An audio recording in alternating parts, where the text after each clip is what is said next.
Just want to read some Colorado Constitution because, I mean, why wouldn't you? You need to know, right, the fundamental, where do all the laws come from in a state? The Constitution. So here we have Section 8, Article 14. This is all about the counties, the county structure of Colorado. Article 14, Section 8, County Officers' Election Term Salary. There shall be elected in each county at the same time at which members of the General Assembly are elected, commencing in the year 1954 and every 4 years thereafter. And every 4 years thereafter, one county clerk who shall be ex officio recorder of deeds and clerk of the Board of County Commissioners, one sheriff, one coroner, one treasurer who shall be collector of taxes, one county superintendent of schools, one county surveyor, one county assessor, and one county attorney who may be elected or appointed as shall be provided by law, and such officers shall be paid such salary or compensation either from the fees perquisites, it's PER, perquisites, and emoluments of their respective offices from the general county fund as may be provided by law. The term of office of all such officials shall be 4 years, and they shall take office on the second Tuesday in January next following their election or at such other time as may be provided by law. The officers herein named elected at the general election in 1954 shall hold their respective offices until the second Tuesday of January 1959. So the main part of that, I mean, it's all important, but the main part is not only do you have the, 3 or 4 or 5 county commissioners of each county, but you also have one county clerk, one sheriff, one coroner, one treasurer, one superintendent, one surveyor, one assessor, and one attorney. And so that's 8. That's 8 individuals that's in the cabinet, right? That's in the county court. 8 individuals on top of the 3 county commissioners. So the county court is, 11 people at least, right? So here we go with the county commissioners election term, Section 6. In each county having a population of less than 70,000, there shall be elected for a term of 4 years each 3 county commissioners who shall hold sessions for the transaction of county business as provided by law, any 2 of whom shall constitute a quorum for the transaction of business. 2 of said commissioners shall be elected at the general election in the year 1904 and at the general election every 4 years thereafter. And the other one of said commissioners shall be elected at the general election in the year 1906 and at the general election every 4 years thereafter, and provided that when the population of any county shall equal or exceed 70,000, the board of county commissioners may consist of 5 members. So if it's above, and it may consist of 5 members, any 3 of whom shall constitute a quorum for the transaction of business. 3 of said commissioners in said county shall be elected at the general election in the year 1904 and at the general election every 4 years thereafter.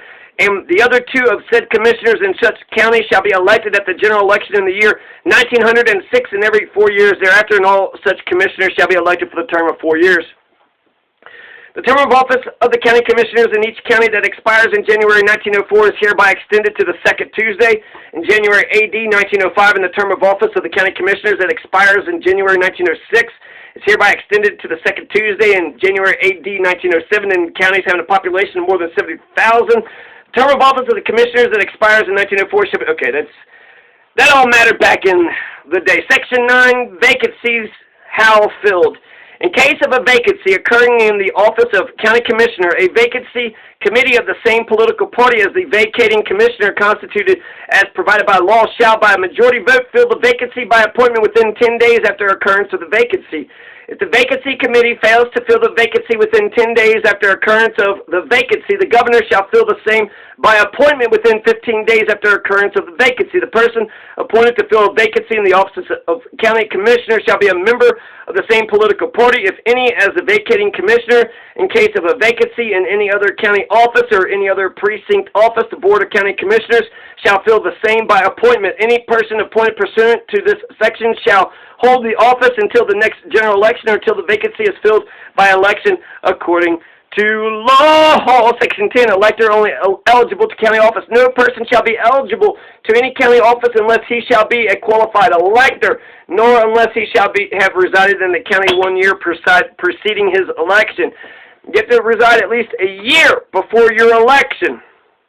Other officers, the General Assembly shall provide for the election or appointment of other such county officers and such municipal officers of statutory cities and towns as public convenience may require, and the terms of office shall be prescribed by statute. Section 13. Classification of cities and towns. The General Assembly shall provide by general laws for the organization and classification of cities and towns. The number of such classes shall not exceed 4, and the powers of each class shall be defined by general laws, so that all municipal corporations of the same class shall possess the same powers and be subject to the same restrictions. Section 14. Existing cities and towns may come under general law. The General Assembly shall also make provision by general law whereby any city, town, or village incorporated by any special or local law may elect to become subject to and be governed by the general law relating to such corporation. Section 15.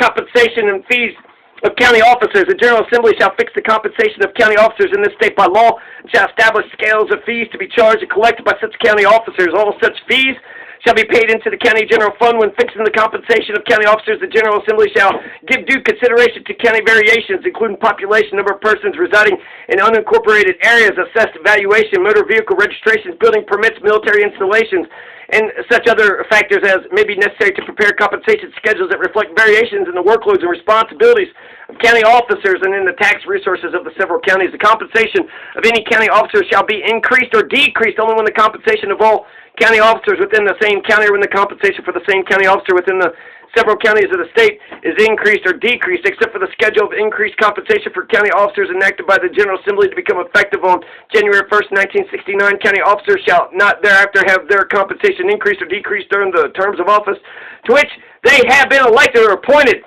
Section 16, County Home Rule. All right. So there you go. There's some Colorado Constitution for you all. If you live in Colorado and you don't even know